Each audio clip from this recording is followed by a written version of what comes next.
Hello everyone, my name is Bartek and today I would like to talk to you about the effective web performance techniques in 2023. Basically, we will go through the whole process of the web performance optimization of any website. First of all, correct me if I'm wrong, but in my opinion, the web performance optimization approach has changed over the last few years. In 2020, when Google announced the Core Web Vitals, everyone was so much oriented just to the load time performance and the single page visit testing, using one of the tools like Lighthouse, PageSpeed Insights. Then everyone tried to improve the metrics like largest contentful paint, cumulative layout shift. We got also the first input delay metric that tries to show the interaction issues, but in my opinion, it gives the inappropriate results because it doesn't come from the real users. Then in 2023, in my opinion, we shouldn't really focus only on the load time performance, but also about the runtime performance. So basically everything what's going on with your website later as soon as your website is loaded. So basically all ongoing actions and interactions on your website, like scrolling down to a section, submitting a form, clicking a link, enlarging a photo, something like that. Everything should be oriented to the whole user journey. And ideally, if we have our own real user monitoring system installed on our website, we got the Chrome user experience report data, but in my opinion, it doesn't give too much details about the real user data and what's going on with your website and the performance. So basically, the user journey is the keyword of this presentation. When it comes to the user, I mean the real user data. These days, nobody cares about the Lighthouse score.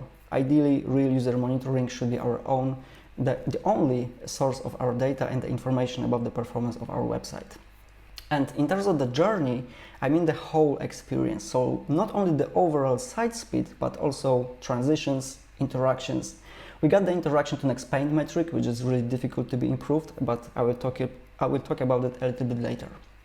So in terms of the process, the first step, as soon as we have the data, for example, from our real user monitoring system, we should split the performance results per page type. This way, we can notice what's going on with our most important pages on our website, like product listing, single product page, something like that. That's it. Then, obviously, we should focus on the mobile results because we should focus on the mobile performance as much as possible. And we should analyze the data. Obviously, we got a lot of tools these days in terms of the real user monitoring, like SpeedCurve, Debugber, but please remember that you can install that by yourself totally for free, for example, using Google Analytics 4 and then showing the data through the big query from Google. Then the next step, as soon as we know where the issue is on our website, we should run some lab tests. I do recommend the web page test as a tool because it returns really good waterfall, and the waterfall analysis is the next step that we should focus on. And basically the first request is essential here. If we do not have good or great server response time, basically we cannot do anything on our website. There might be some issues with the backends, with database, maybe with server, but time to first byte is really important metric that we should focus on as a first step. Then the next really important step is the head section optimization. Basically the order of the CSS style sheets and the JavaScripts that we load on our website is really important. And I would like to recommend you the capo.js script that can be run as a DevTools snippet, but there's also the Chrome extension that you can easily install. And basically it returns the order of your scripts and CSS style sheets in your head section, how it is on your existing website, but then it reorders that and returns all of those tags in the right order. Basically, here's an example of some website, and that's the result before, almost 6 seconds of the largest contentful paint, but only after capo.js help and reordering all the scripts and CSS style sheets in the head section, we got really good results in terms of the largest contentful paint, 2 seconds. If you got the WordPress project, you can install, for example, the capo.js WordPress plugin, and it does it automatically. You do not have to worry about anything. It just does everything magically, automatically. Okay, going back to our process. Basically, we should only load as much resources as needed. I mean the lazy loading, but not only the image lazy loading, but also the iframe lazy loading, widgets lazy loading, maybe even whole section lazy loading. We should also rely on HTML as much as possible. The HTML first approach is a really good one, and I will talk about it a little bit later. But for example, if you got an image on your website and you embed that image through the CSS, from the background image CSS rule, maybe you should try to consider that to embed that image through the IMG HTML tag, because in this way that resource will be discovered by a browser so much quicker. If you got the third-party chat, maybe you shouldn't load the script from the very beginning. Just creating a fake HTML button and triggering JavaScript loading and execution on demand only when user really wants that is a really good game changer. Good game changer. It is game changer, let's say. If you got the Google map, the same thing. We should only load something when user really scrolls down to some section. You can utilize, for example, the intersection observer API, thanks to which you can detect where a user is on your website and then load it on demand only when some section is really needed. Basically, really good pattern to be used is just to delay the loading and execution of scripts until interaction. And here's an example. You can find that script on my own GitHub repo, because that's my own solution. Basically, if you got, for example, a footer, and in that footer you got the newsletter sign up for, we shouldn't really load that script, for example, from HubSpot from the very beginning. We could load that form only when user really starts interacting with the site, and for example, when user scrolls down to that particular section. What it does really is, every script that we can delay, we change the script HTML tag to something different. For example, in this case, it is just F script, and that F script will turn into the script HTML tag, meaning that it will execute the JavaScript only when user starts interacting with this site. The next point is the assets prioritization, and basically, again, based on the waterfall analysis, you can notice that. For example, if you get the above the fold section on your site and there are two images, and one of them is largest contentful paint, maybe the second image, that in most cases will be loaded with the highest priority by a browser, maybe that image could be deprioritized because that's not really important image. You could, for example, use the fetch priority with the value low. Think about the assets prioritization and just focus on the above the fold section, because it's really important here. And with the order of the CSS style sheets and the JavaScript in terms of the order of them in the head section, that's really good thing in terms of the web performance optimization.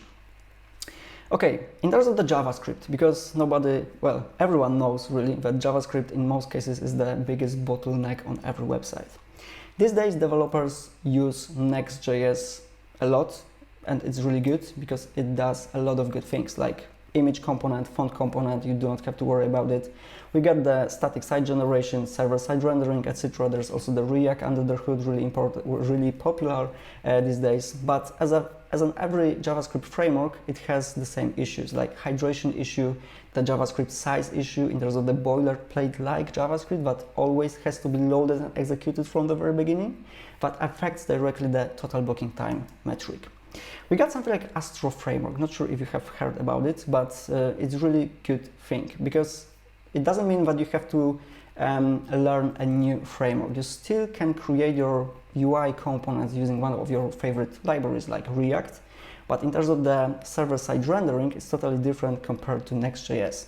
There's also the Zero.js architecture, the island architecture, and also the HTML first approach, because every component is created from HTML from the very beginning, even if there's no JavaScript added to that component yet, because it doesn't have to be there yet, because user, for example, doesn't use that. Here's an example. Not every component has to use the JavaScript, like static sidebar, image, text. But for example, menu elements, image carousel, something like that, that needs the JavaScript. And I have decided to create a demo. Basically, it's a really simple website. Just some heading, image, text, and one interactive component at the bottom, which is the tabs component. I have created that website in Next.js and Astro. And the difference between those two frameworks is that we can execute every component only on demand if we want that. So for example, the tabs component, we can use a client directive, and I think those values like visible, idle, or load are self-explanatory. But what it does, it creates the HTML from the very beginning in terms of the building the HTML. So we got the place for this component, we got the HTML from the very beginning, but the JavaScript is not loaded yet if we do not want to do that from the very beginning.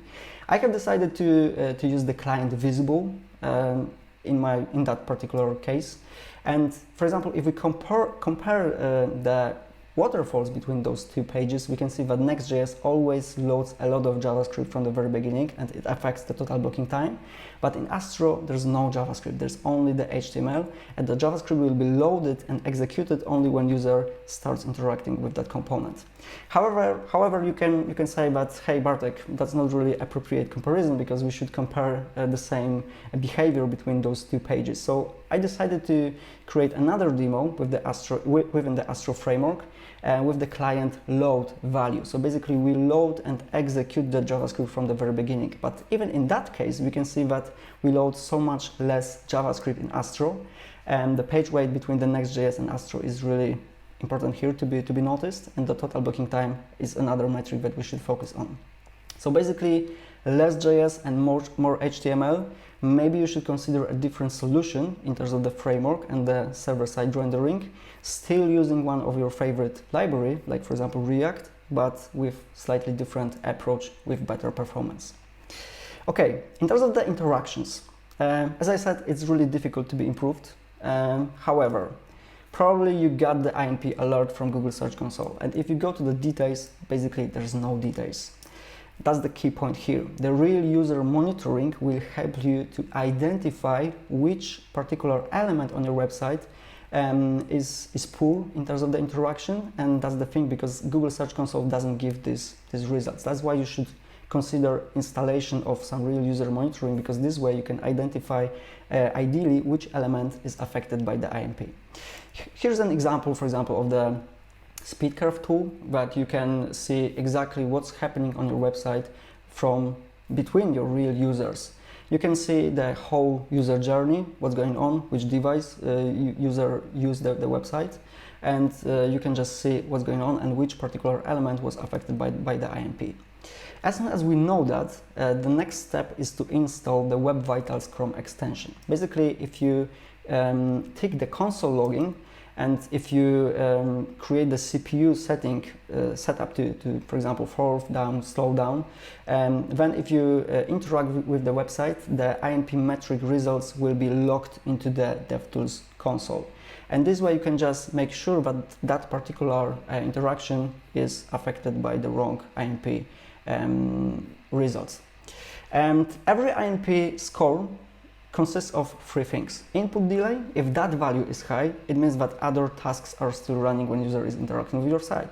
So basically, if you load a page and there's some JavaScript that is loaded and executed from the very beginning and user starts immediately interacting with the site, basically that input delay value will be high. Processing time, that means that something is wrong with your JavaScript code in most cases. And we got also the presentation delay. If that value is high, it means that in most cases there's some rendering delay issue. Here's an example of a page. We get just a simple image and we click on that and we enlarge the photo. The next step, as soon as we know that some particular interaction is affected by the INP, we can just record that interaction within the performance tab of your DevTools Chrome extension. And then you can just see what's going on in terms of the main thread and what makes the main thread busy in terms of the JavaScript code, rendering, and a lot of things. You can just see what's going on exactly. That particular demo, in terms of enlarging the photo, has been created using the Glidebox JavaScript library. It's really important, it's really popular, library. And here's a standard implementation of this solution. However, the thing is about the selectors. It's really important when it comes to the interactions. If I change that code to execute that JavaScript only on particular selected selectors, it will just make happening only on them, not on everything really. And then, in terms of opening that image, I have created something like set timeout and just execute the JavaScript function only then. Basically, it let the browser decide better and plan this execution on the timeline through the main thread that, for example, is busy with all the other stuff. However, not only JavaScript is always the issue when it comes to the INP. I have created this demo with really large photo, but I reduced that image size twice, and basically it helped to improve the presentation delay so much. And so, for example, the image size matters in terms of the interaction to next paint, and the result after the optimization when it comes to JavaScript code that I did and the image size. Here's a demo. Basically, if we load the page again and click on the photo, we can see that the INP presents really good interaction score right now. However, in terms of the interactions, the next topic that we should consider is the invalidation. What does it mean and what it is really? Basically, invalidation is the state change of your site. If you get the site and there's some mobile button to trigger opening the mobile menu, when the menu is open, it means that there's some invalidation that took place, and there was some layout phase, for example, to render that element in particular size. And if we record that interaction again, we can notice in most cases that there are some recalculations of the styles, there was some layout phase, and that's really expensive when it comes to main thread of a browser. But if we open a menu, in most cases we just add one single CSS class that changes, for example, the display from none to block in the CSS. But if we add just one CSS class to one single element, it doesn't mean that it affects just one element in most cases, because how we write the CSS, for example, it really matters when it comes to the recalculations. We can notice that there might be some recalculations of hundreds, even thousands of elements. Here's an example. I took that from Twitter. 15K of nodes were affected by one single CSS class adding process. And basically, that guy tried to update the transfer CSS property through the JavaScript API to translate X, and it affected 15K nodes. And the question is why? Here's the answer. The CSS rule was like that. Basically, the JavaScript triggered that code, and browser had to calculate and match that CSS rule by going through all the elements with the style attribute just to match that particular CSS rule. So basically, watch out how you write the CSS, because it's really important when it comes to the interactions. I would like to recommend you the Edge DevTools, because it has a really good feature that doesn't exist yet in Chrome DevTools, that shows you which selector when it comes to the CSS is bad and that you should probably consider in terms of the improvements. In terms of the interactions and the third-party scripts, most of you use the Google Tag Manager or other different tag managers. I would like to recommend you to just look through the triggers and just to make sure that you trigger some operations only on particular selected elements, not on everything. And for example, if you track the link clicking, maybe you shouldn't send all the events to the third-party services when user clicks those elements, delaying going to the desired page. But maybe you should just remember that decision of clicking from browser in local storage and let users go to that page and then send the events when user has loaded that page. So basically delay sending the events because it may affect the INP, and you can just improve the INP in this way. Okay, so we got the interactions, JavaScript, recalculation topics, style layout. Basically what I would like to say, please remember, if you add one CSS class to one element, it doesn't mean that you affect just one element. Just watch out and make sure by recording a single interaction that you do that efficiently. If you use JavaScript API functions like inner text, offset width, get bounding client, right? So basically everything what forces browser to calculate the elements, it's really expensive when it comes to the main thread, and in most cases it may affect the total blocking time and also the interaction to next pane. The selectors, that's the key point here. Make sure that the selectors are efficient and are performant. Number of nodes, the same thing. If you get some CSS rule, it may affect it so much. So basically try to make it as much lean as possible. Quick summary, stop focusing on Lighthouse, choose real user monitoring because the real users do really matter. Waterfall analysis, the resources order is really important. Assets prioritization as well. Lazy loading, not only images but also iframes, etc. HTML first approach, really essential, and less JavaScript. Maybe you should consider Astro, maybe Quick. There are other frameworks like that these days.